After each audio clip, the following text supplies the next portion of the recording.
On every other Saturday, he had paddled on by in the pretense that he had some business of his own farther along the public road. Now, he stared down that long empty space between the 2 rows of evergreen trees. Where was she? The lane was a straightaway to Gwen Hubbell's house, and Sadie could not have covered all that ground so fast.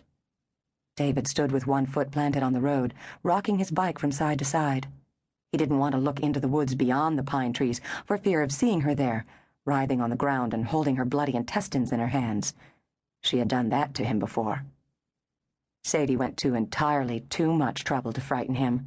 If she only knew how much fear she inspired whenever he thought about actually talking to her, as opposed to merely stalking her on Saturday afternoons. He rode on down the lane, but stopped halfway to Gwen's house, a stately white Georgian mansion locked behind intimidating iron gates. The profile of a security guard in his newspaper was silhouetted in the window of the gatehouse.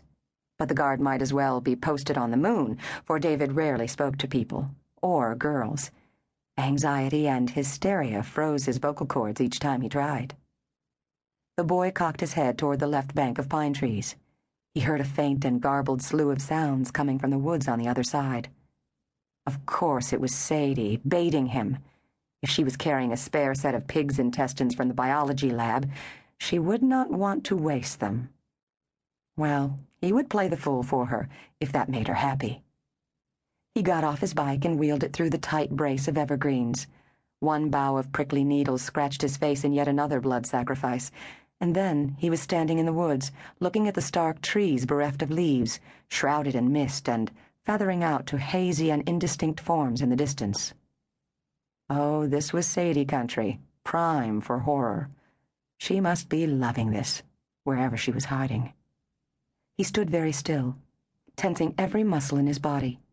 At any moment she would come flying around the trunk of an oak tree, perhaps with some new weapon, another trick to cleave his poor, startled brain into equal parts of terror and delight. 2 small animals ran across his path. A gray cat crackled leaves and snapped dry twigs in pursuit of a squirrel. But this was not the noise he had heard from the lane. He listened for the sound of something female, 10 years old, and nearly human. He rolled his bike farther into the woods, and now he saw the small metallic swatch of purple. Everything Sadie owned was purple. Even her running shoes exactly matched her purple parka. Her bike was partially covered by a gunny sack, dirt-encrusted and blending well with the dead leaves. She was probably in a hurry and making better time through the woods on foot. He could guess where she was heading, and that would explain why she had not gone all the way to Gwen's. If they were meeting at the old boathouse, then Sadie must be in fresh trouble. The girls had not gone there since the last time Gwen's father had forbidden them to play together. Confident that Sadie was not planning an ambush, he relaxed and took his time walking his bike around the tree trunks and fallen branches. At the edge of the woods, his vista opened to the wide lawn of St. Ursula's Academy. Grass rolled downhill to the lake, a calm mirror of the gray winter sky. The near shoreline was obscured by rock formations and foliage. He laid down his bicycle and drew closer to the boathouse. Now he could see part of the long wharf, spanning the other side of the building and reaching far out on the lake. Its boards were worn smooth by the barefoot steps of generations of children. St. Ursula's Academy was very old, and over the past century, the students had marked every bit of it. The vast green lawn spreading upward from the lake was scarred with ancient rough trails, where boys and girls had worn away the grass as they departed from the normal paths. And this departure was at the heart of the boarding school for not quite normal, and some said quite unnatural, children. He drew back when he heard the sound of a door being pulled shut. Now a single loud bark came from inside the boathouse. Had Gwen brought her dog along this time? She had never done that before.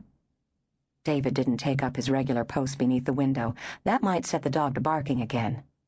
He walked back toward the woods and sat down on a patch of ground behind the cover of shrubs. Here he resolved to wait until Sadie came out so he could follow her home. The dog barked again and kept it up for a long time. Then it stopped suddenly, the same way that Sadie's laughter had ended in the lane. The dog had been switched off.